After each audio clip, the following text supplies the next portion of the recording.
Good morning. The Chief Executive will first say a few words and then he will take questions. Please limit yourself to 2 questions. First, the Chief Executive. Good morning. Thank you for coming here. The economic and social activities in Hong Kong are taking off, as we can see. For example, on Sunday, the Cheung Kwan O Lam Tin Tunnel and Cross Bay Link were open to traffic, and it's been going well. The public welcomed it immediately. They made use of these roads and the road and tunnels, and they also used the walking trail and the cycling track. Of course, we will closely monitor the traffic situation. We want to make sure that there is smooth traffic. And then on the same day at the race course, there was an international race with over 40,000 people taking part in it. Everybody was happy and enjoyed the event. So we could see that the economic and social activities are returning to Hong Kong, and this is glad to know. And then for cargo transport, as you know, we've resumed point-to-point delivery and collection. There's no longer a need to have other transit arrangements. And I've talked to colleagues. I know that those in the sectors, the practitioners, the operators and drivers all support the point-to-point measure. Again, we will closely monitor the operation to see if there is any way we could help the sector further. Now, for truck drivers, in the past few years, they had a tough time delivering goods, and now there's been improvement, and I believe they will also help commodity prices because the transport costs will come down. And I would like to make an announcement on the latest changes to our prevention and control measures. We have studied data and analyzed risk. We are most grateful to the Health Bureau for working hard in the past few days to do a detailed analysis of all the data. So I and Professor Lo Chung Mao are able to make some decisions. This afternoon, Professor Lo will be announcing the new measures to you. He will elaborate on those issues. But first, let me tell you what these measures are. The first decision is that starting from tomorrow, there is no longer a need to scan the Leave Home Safe app, but we will keep the vaccine pass requirement for certain premises. For example, eating establishments will still keep the vaccine pass requirement, so you need to show your vaccine pass for entry to these premises. Second decision, we are removing the yellow code arrangement. That means for those who are confirmed cases, their code will be red, and for all those not infected, their code is blue. That includes arrivals at Hong Kong. And for those with a blue code, they could engage in activities as normal. We have made these 2 decisions because we have considered the data and the risks. And one of the factors considered is that the risk brought in by imported cases is actually lower than the risk of local infection. So even if we remove the yellow code, it's not going to add to the risk of infection in the community. And so that's why we have come to these decisions. This afternoon, Professor Lo will be hosting a press briefing, and he will be explaining in detail the data and the risks to you. Of course, there will be related measures that Professor Lo will announce this afternoon. But the 2 key decisions are the ones I've just told you. As for the details, Professor Lo will be telling you about that later. And it will come into effect from tomorrow because from making the announcement to actually enforcing the new requirements, we would like to allow time for premises to make the necessary arrangements, say, in relation to the Leave Home Safe app. Of course, we need to inform people, so tomorrow the measures will come into effect. Here, I would like to express my gratitude once again to Professor Low, leading colleagues of the Health Bureau, for keeping up their effort to review the situation, and they have done much. Now, from the with cancellation of the circuit breaker mechanism for flights, from scrapping the centralized isolation arrangement, and from 0 to 3, now there's no longer need for quarantine. For isolation in facilities, people just, if they're infected, they should just stay home. And for others who are not infected, they could engage in activities as normal. So I'm grateful to the colleagues of the Health Bureau and Professor Low for his leadership in making all this possible. Now the floor is open to questions.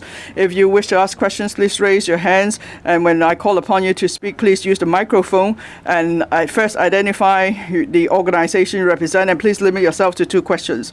The first, the lady in white on the first row. I'm from Lao TV. On the measures announced, that means there will still be no.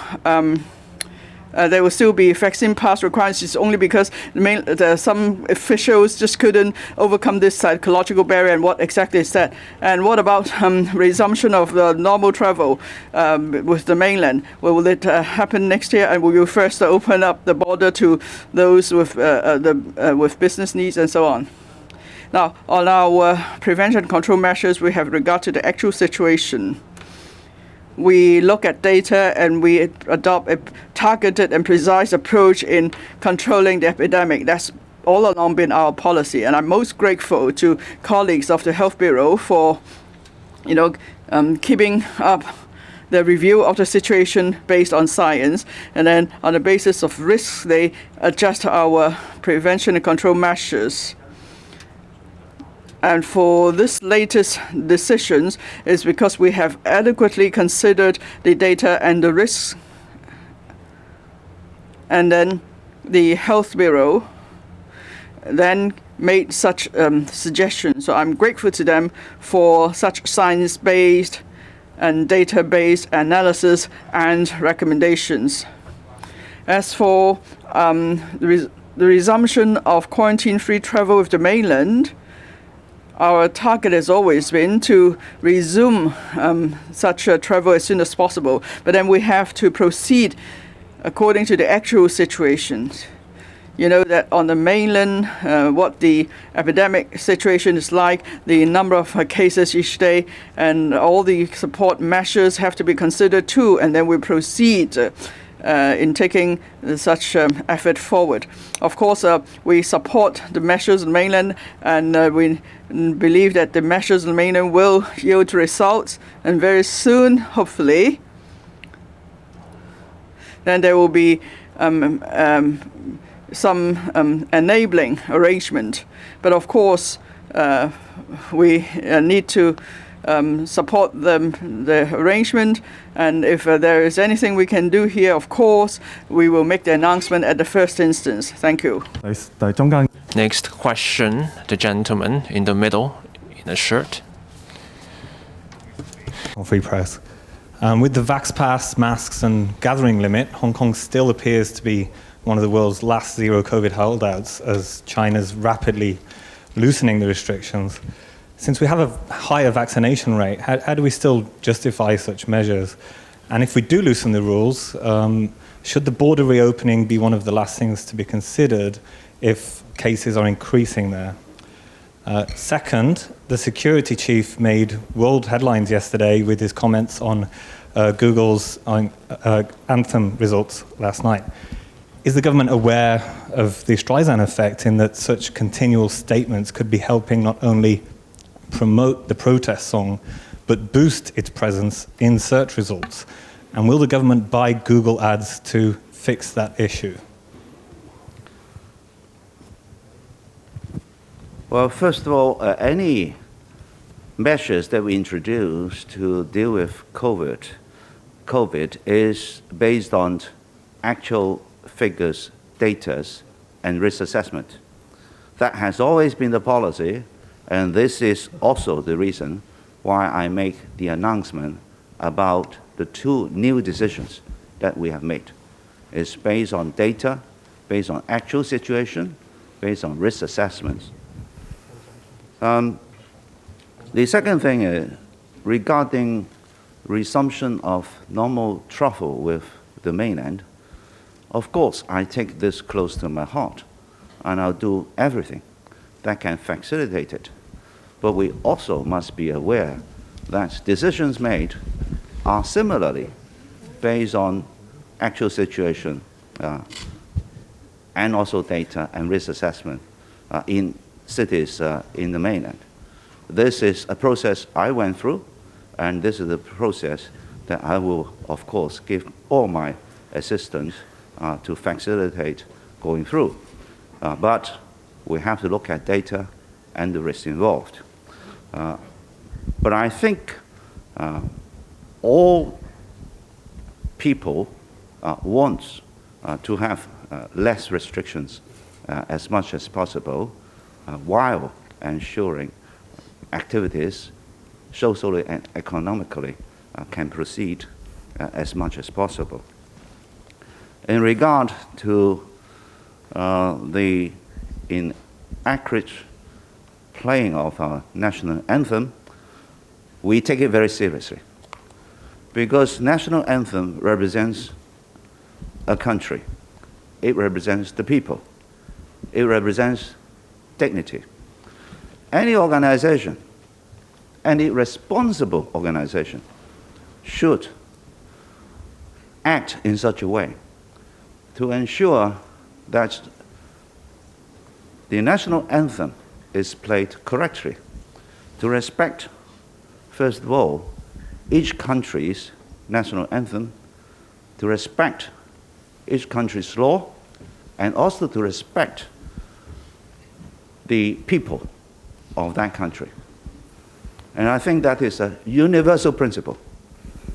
And if any company is in any way responsible, he has that moral obligation. That we will pursue, and we'll continue to see what other things we will do. So definitely we will send our letters to Google again to pursue this matter.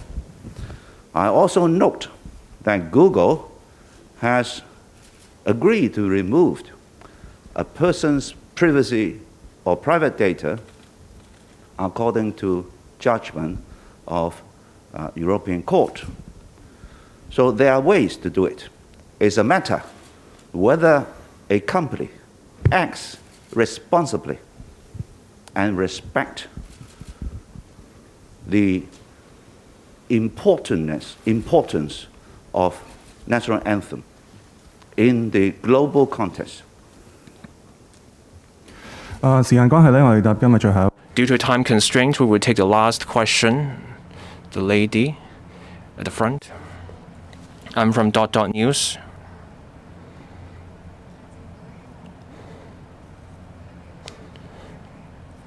The government is in talks with the mainland about increasing the quota in the compassionate corridors.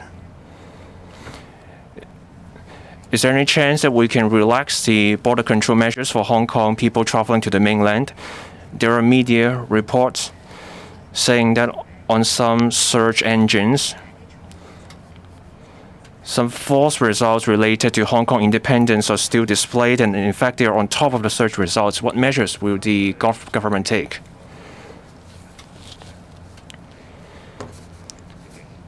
The government has been proactive in taking steps to make people flow happen between the boundary.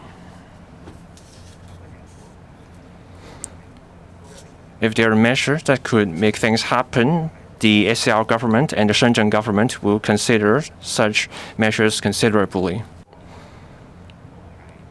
For example, the point-to-point arrangement for cross-boundary trucks as a measure has been taken on this basis. I am grateful for the Guangdong provincial government and the Shenzhen municipal government for ensuring the supply of goods and the operation of the supply chain, as well as for the economic activities. They have done a lot of work.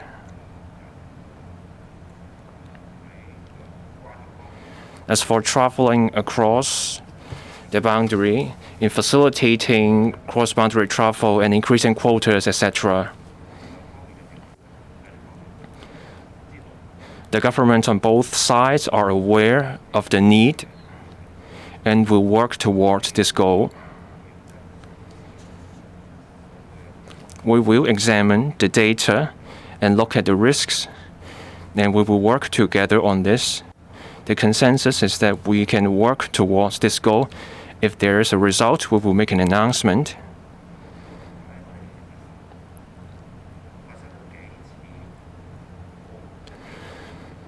There have been multiple incidents of playing the wrong song when the national anthem should have been played.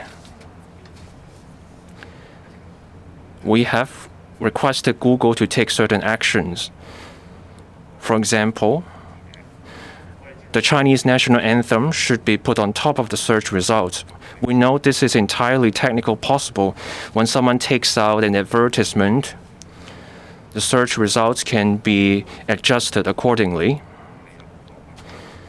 Google has the means to remove inaccurate search results,